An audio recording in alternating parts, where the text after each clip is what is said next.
E aí, tudo bem, Ponta Firmes? O meu nome é Cláudio Alexandre e todos vocês sejam muito bem-vindos.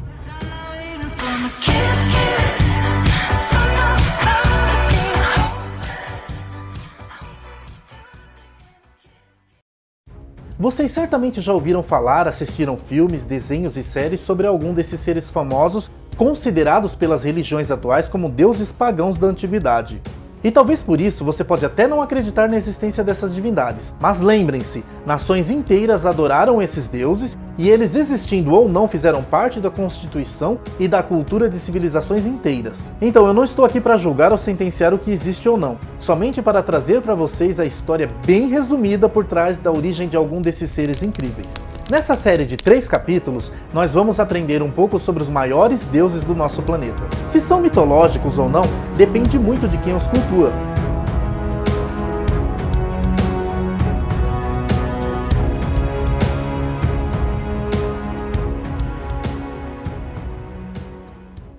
Yamandu.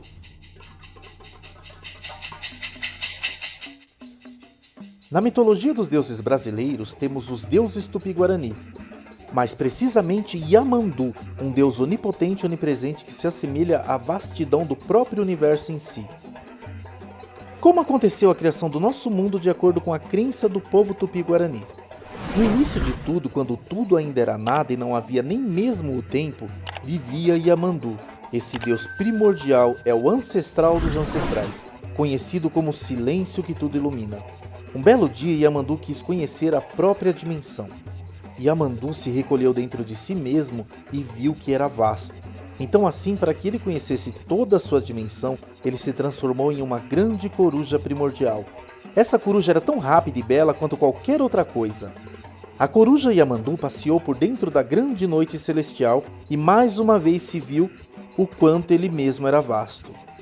Mas Yamandu queria mais. Ele queria ver o seu tamanho, por isso resolveu se transformar em um beija-flor. Então Yamandu voou muito e conseguiu com uma velocidade incrível conhecer todas as dimensões de si mesmo. E mais uma vez Yamandu viu que era vasto.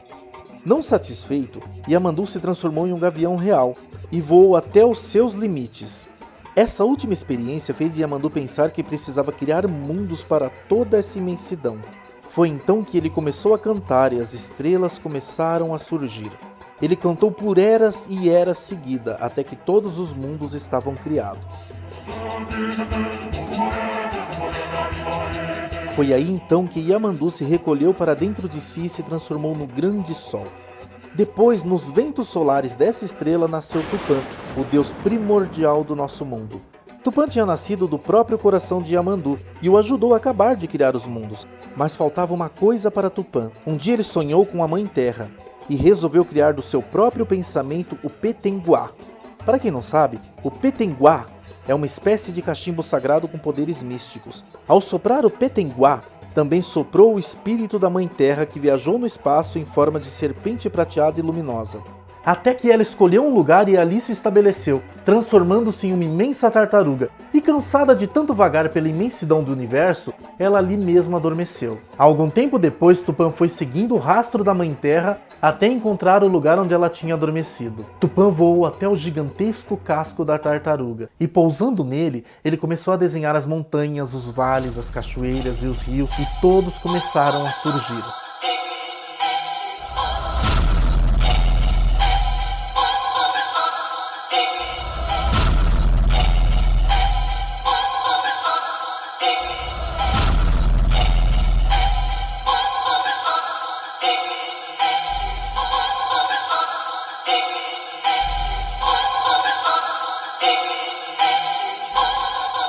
Então, depois de fazer isso, Tupã pensou que era necessário colocar alguém para continuar a criação. Então, do seu próprio coração, assim como fez o seu pai Yamandu, Tupã fez nascer o nosso primeiro ancestral, Nhá Devoruçu. Tupã também criou os outros deuses indígenas e deu para cada um deles uma importante missão na Terra. Observação: essa é uma versão bem resumida de todo esse mito. Os Tupi-Guaranis, antes da chegada dos portugueses, eram milhões e ocupavam toda a costa atual do litoral brasileiro, e também os vales dos grandes rios. Eles constituíam-se em um grande número de grupos, e cada um desses grupos tem versões diferentes dessa história. Amonete e Amon-Ra. Amon, o deus mais misterioso e poderoso do Antigo Egito, cujo nome significa o oculto, o invisível. Devido a esse caráter indefinido, Amon pode ser considerado o mais misterioso dos deuses egípcios. Ele era representado de diversas formas, seja como um carneiro ou como um homem, e às vezes como um homem com cabeça de carneiro. A princípio, o deus Amon era um deus local, era adorado na cidade de Tebas juntamente com a sua versão feminina Amonete. Ambos fazem parte do Agdout, que significa o panteão dos deuses egípcios, que existia antes mesmo da formação do mundo. Faz parte desse panteão original o deus Ra, criador do mundo. Amonete podia ser encarada como o princípio feminino do deus Amon, ou como a primeira mulher deste. E segundo a Agdout de Hermópolis, que significa um conjunto de 8 deuses, 4 masculinos e 4 femininos, a deusa Amonete era esposa do deus Amon. Os dois representavam o intangível, o oculto, o poder que não se extingue. Nessa cidade, Hermópolis, a deusa Amonete era representada como uma mulher com cabeça de serpente. E aqui as ruínas da antiga cidade de Hermópolis.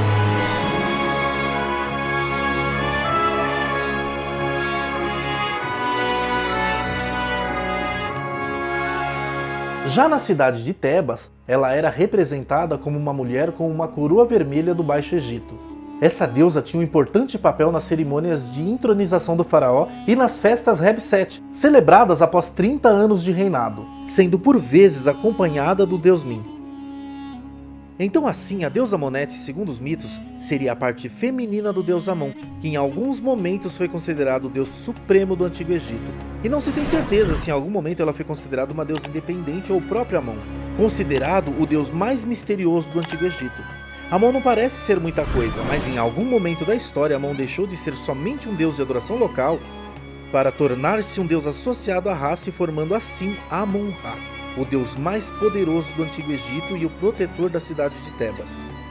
De um modo geral, os deuses do Egito representavam coisas bem simples de serem explicadas. O Ra, por exemplo, representando o Sol, Tote representando o conhecimento.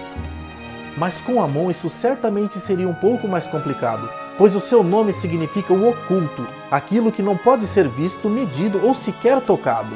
Por causa disso, ele aparece muitas vezes associado ao vento e ao ar, mas de maneira mais direta, o Amon representa a própria natureza misteriosa da vida. Nenhum outro deus do Egito foi tão poderoso quanto esse. Ele era considerado quase que um faraó dos deuses. Ele foi o mais importante da religião egípcia. Vários monumentos religiosos foram construídos em sua homenagem. Como, por exemplo, o Templo de Karnak, o maior santuário já construído para uma divindade egípcia.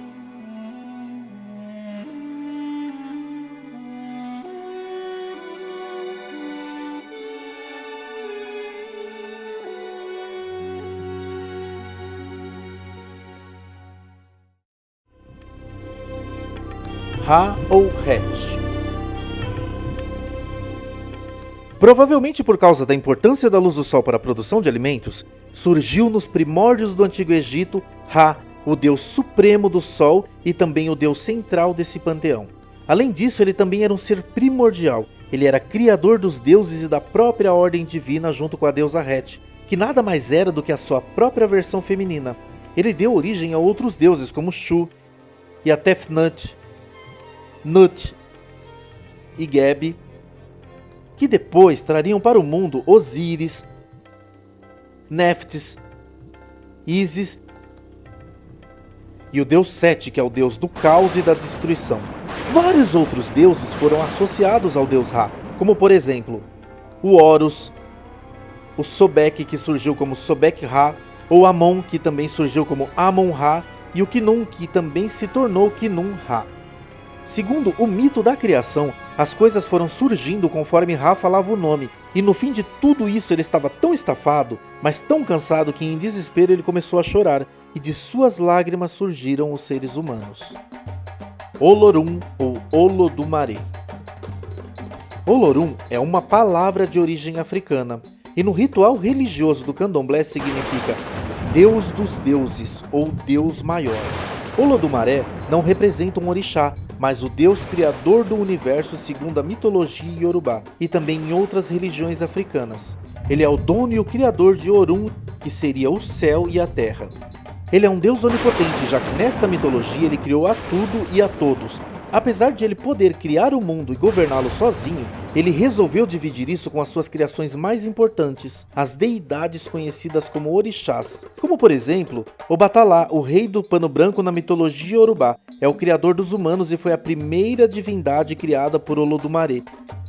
Existem mais de 400 orixás na mitologia Yorubá, e todos eles representam os elementos da natureza. E Olodumare é a junção de todas essas energias.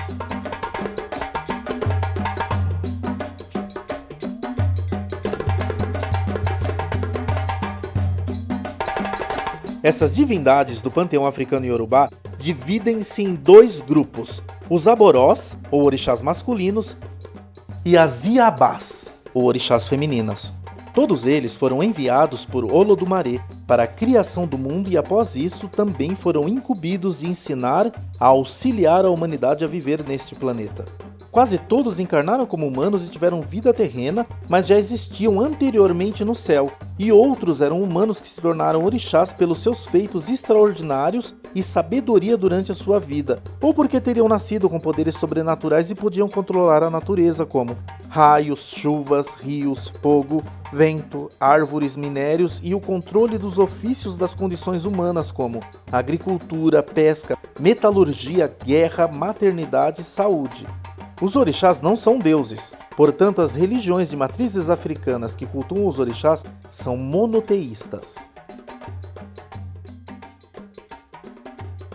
Meus queridos, obrigado por assistirem mais esse vídeo. No próximo episódio, na parte 2 dessa série, falaremos dos deuses gregos, japoneses e hindus. Um grande beijo e até lá!